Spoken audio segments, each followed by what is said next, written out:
నమస్తే, నేను ఆదిత్య.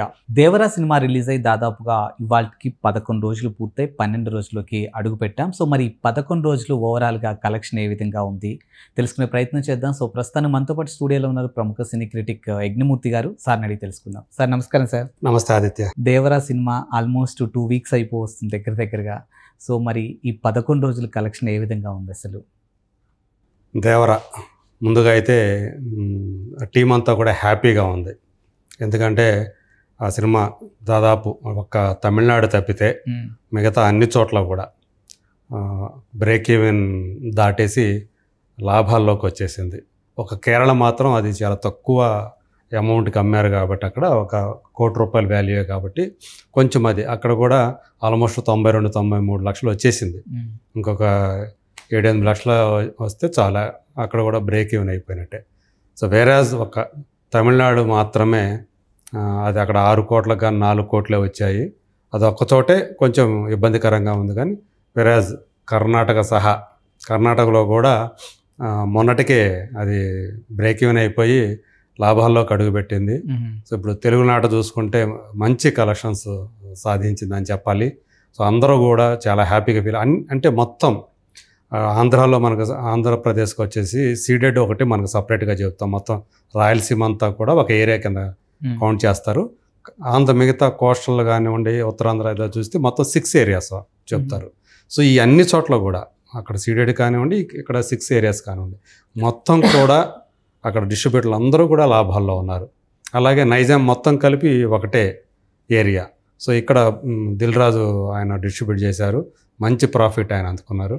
అలాగే నార్త్లో వచ్చేటప్పటికి ప్రొడ్యూసరే కరణ్ జోహార్ సహకారంతో రిలీజ్ చేశారు. అక్కడ కూడా ఆయన మంచి ప్రాఫిట్స్ని ఎంజాయ్ చేస్తూ ఉన్నారు ప్రొడ్యూసరు. ఇంకా వేరే నార్త్ అమెరికాలో కూడా సో అక్కడ కూడా మంచి ప్రాఫిట్స్ వాళ్ళు కూడా డిస్ట్రిబ్యూటర్స్ అందుకున్నారు. కాకపోతే 10 రోజులు అయిపోయింది, 2 వీకెండ్స్ అయిపోయినాయి దేవరకు సంబంధించి. సో మళ్ళీ రెండో సోమవారం నిన్న పూర్తి చేసుకుంది, ఈరోజు మంగళవారం. సో యాజ్ యూజువల్గా సోమవారం వర్కింగ్ డే కాబట్టి వీకెండ్ తర్వాత వచ్చేది కొంచెం కలెక్షన్స్ తక్కువగానే ఉంటాయి. అదే పరిస్థితి మనకు కనిపిస్తుంది. కాకపోతే వేరేజ్ ఇక్కడ ట్రెండ్ చూస్తే యాక్చువల్గా 8వ రోజు అంటే 8వ రోజు వచ్చేటప్పటికి మనకి శుక్రవారం కంటే కూడా సోమవారం ఎక్కువగా తెలుగు రాష్ట్రాల్లో కానివ్వండి వరల్డ్ వైడ్గా కానివ్వండి ఎక్కువ కలెక్షన్ రావటం అనేది ఇక్కడ మనం గమనించాల్సినటువంటి విషయం. వీకెండ్ ముందు కాబట్టి యాక్చువల్గా శుక్రవారం అంటే 8వ రోజు కంటే ఇది వీక్ డే అయినప్పటికీ కూడా సోమవారం ఎక్కువ వచ్చాయి. శుక్రవారం మించి 8వ రోజు కంటే 11వ రోజు ఎక్కువ వచ్చాయి. 2 వీక్ డేసే. వరల్డ్ వైడ్గా చూస్తే 8వ రోజు 4.35 crores వచ్చింది షేరు వరల్డ్ వైడ్గా 8th డే. అదే ఈరోజు నిన్న 11th డే సోమవారం 4.99 crores వచ్చింది షేర్ వచ్చింది. అంటే ఆల్మోస్ట్ నీకు 64 lakhs ఎక్కువగా కలెక్షన్ అనేది షేర్ రూపంలో రావటం అనేది ఇక్కడ గుడ్ థింగ్ అని చెప్పాలి. అంటే డిస్ట్రిబ్యూటర్స్ పాయింట్ ఆఫ్ వ్యూలో కానివ్వండి బయ్యర్స్ పాయింట్ ఆఫ్ వ్యూలో కానివ్వండి. ఇక టోటల్గా మనం చూస్తే ఫిగర్ చూస్తే 11 రోజులకి తెలుగు రాష్ట్రాల వరకు 138.37 లక్షల రూపాయల షేర్ వచ్చింది. గ్రాస్ వచ్చేసి 197 కోట్లు. అంటే ఈ రోజుకి 200 గ్రాస్ అనేది ఈ రోజుతోటి 12 డేస్కి పూర్తవుతుందని చెప్పేసి డిస్ట్రిబ్యూటర్లు కాన్ఫిడెంట్గా ఉన్నట్టుగా మన ట్రేడ్ వర్గాల వాళ్ళు చెప్తున్నటువంటి సమాచారం. ఇక నైజాంలో అయితే ఇప్పటికే 11 కోట్ల రూపాయలు ప్రాఫిట్ అని చెప్పాలి. ఒక నైజాంలోనే 11 కోట్లు ప్రాఫిట్ వస్తే రాయలసీమలో వచ్చేటప్పటికి 4 కోట్ల రూపాయలు ప్రాఫిట్ వచ్చింది డిస్ట్రిబ్యూటర్కి. సో రిమైనింగ్ మొత్తం ఆంధ్ర అంతా కలిపితే అక్కడ కూడా ఆల్మోస్ట్ 10.5 కోట్లు లాభం వచ్చింది ఆంధ్ర ఏరియా అంతా కూడా. సో అట్లాగే కర్ణాటకలో వచ్చేటప్పటికి 65 లక్షల రూపాయల ప్రాఫిట్. తమిళనాడు ఒకటే నేను చెప్పినట్టు ఇందాక 2 crores ఇంకా రావాలి కాబట్టి అక్కడ డెఫిసిట్ ఉండే అవకాశమే ఉంది. సో అక్కడ నష్టపోయే అవకాశాలు అక్కడ ఒక్కచోట మాత్రం నష్టపోయే అవకాశం ఉండే. కేరళ 94 లక్షలు వచ్చింది, ఇంకొక 6 లక్షలు వస్తే అక్కడ కూడా బ్రేక్ ఈవెన్ అయిపోతుంది. అలాగే నార్త్ బెల్ట్ వచ్చేటప్పటికి 10 కోట్ల పైనే లాభం వచ్చింది.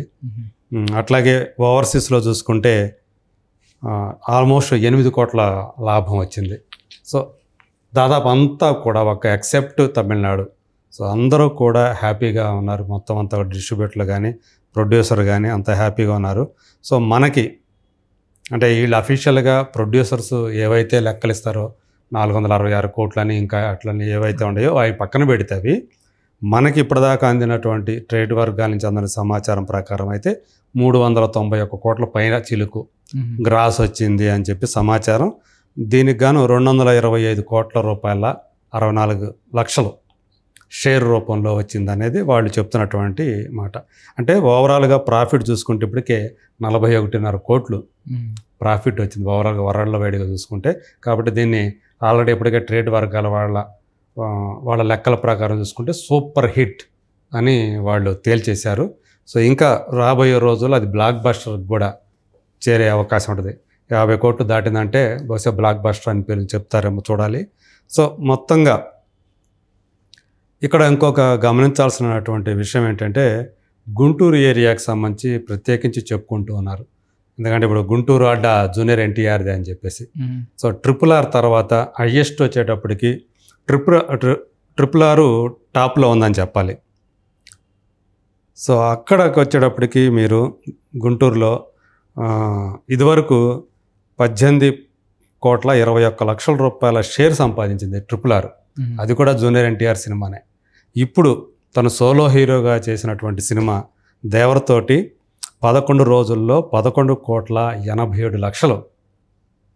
షేర్ సాధించింది. అంటే RRR తర్వాత అంటే అక్కడ 18 కోట్లకి ఇక్కడ 11 కోట్లే, బట్ ఇది సెకండ్ ప్లేస్. సో ఇప్పుడు దాకా నిన్నటిదాకా సెకండ్ ప్లేస్లో ఉన్నటువంటి కల్కి 11.32 కోట్ల అది దాన్ని దాటేసింది. ఒక 50 లక్షలతోటి దాన్ని దాటేసి దేవర సెకండ్ ప్లేస్లోకి వచ్చేసింది. ఆ తర్వాత చూసుకుంటే ప్లేసుల్లో సలార్ 9.3 crores, వాల్తేరు వీరయ్య 9.16 crore, సర్కార్ వారిపట 8.47 crore. ఇది ఇలా ఉందన్నమాట. అంటే ఫస్ట్ సెకండ్ కూడా ఇప్పుడు గుంటూరు ఏరియాకి సంబంధించి జూనియర్ ఎన్టీఆర్ సినిమాలే ఉన్నాయి. సో కథ అందులో రామ్ చరణ్ ఉన్నప్పటికీ కూడా సో తను కూడా ఒక హీరో కాబట్టి ఇప్పుడు టాప్ 2లో గుంటూరు ఏరియాకి సంబంధించి గుంటూరు రారాజు అని చెప్పి ఒక ట్యాగు, గుంటూరు కింగ్ అని ఇంకొకళ్ళు ఇలా పిలుస్తూ ఉన్నారు జూనియర్ ఎన్టీఆర్ని. ఏదైనప్పటికీ దేవర అనేది సో అంటే ఫస్ట్ ఏదైతే మొదటి రోజు చూపించినట్టు ఒక వేవ్ ఏదైతే ఉందో ఆ తర్వాత రోజుల్లో అది కనిపించకపోయినప్పటికీ కూడా స్టడీగా కలెక్షన్స్ని రాబడుతూ ఇప్పటికీ మంచి షేర్ని, కొంతకాలం పోతే షేర్ అనేది తగ్గిపోతుంది, మెయింటెనెన్స్ కూడా రాని పరిస్థితులు వస్తాయి, అప్పుడు తీసేయక తప్పదు, నష్టాలు వస్తుంటాయి. సో ఇప్పటికీ కూడా 2 కోట్లు తగ్గకుండా కేవలం తెలుగునాట సో వస్తూ ఉండటం అనేది ఇంకా పాజిటివ్ సైన్ అని చెప్పాలి. సో ఇంకొక ఈ వారం కూడా సో 13వ తేదీ వరకు అంటే ఆదివారం వరకు కలెక్షన్స్కి ఢోకా ఉండకపోవచ్చు. ఈవెన్ మార్కెట్లో రేపు 10వ తేదీ వేటయన్ రజనీకాంత్, అలాగే 11వ తేదీ విశ్వం లాంటి గోపీచంద్ సినిమా మా సినిమా రావచ్చు, థియేటర్ల సంఖ్య తగ్గచ్చు. అయినప్పటికీ కూడా దీనికి వచ్చే షేర్ అయితే వస్తుందని చెప్పి ట్రేడ్ వర్గాల వాళ్ళు, ట్రేడ్ పండిట్స్ అయితే అంచనా వేస్తున్నారు. సో మొత్తానికి జూనియర్ ఎన్టీఆర్ ఖాతాలో ఒక పెద్ద సూపర్ హిట్ అయితే వచ్చింది అనేది స్పష్టం. అందులోనూ గుంటూరులో కూడా మళ్ళీ తన పవర్ ఏంటి, తన కెపాసిటీ ఏంటి అనేది ఆ ఏరియాలో కూడా తను చూపించి సో అంటే ఆంధ్రాలో తనకు మంచి పట్టు ఉంది, కేవలం మిగతా చోట కూడా. ఈవెన్ సీడెడ్లో కూడా 26 కోట్లు రావటం అనేది కూడా సో ఈ మధ్య రిలీజ్ అయినటువంటి పెద్ద సినిమాలు దాటి కల్కి, గుంటూరు కారం వీటిని దాటేసి ఇప్పుడు అక్కడ కూడా ఇది అగ్రస్థానంలోకి వెళ్ళింది ఈ మధ్యకాలంలో చూసుకుంటే. సో మొత్తం మీద ఓవరాల్గా అన్ని చోట్ల దేవర ప్రభంజనం అయితే కనిపించిందని చెప్పాలి.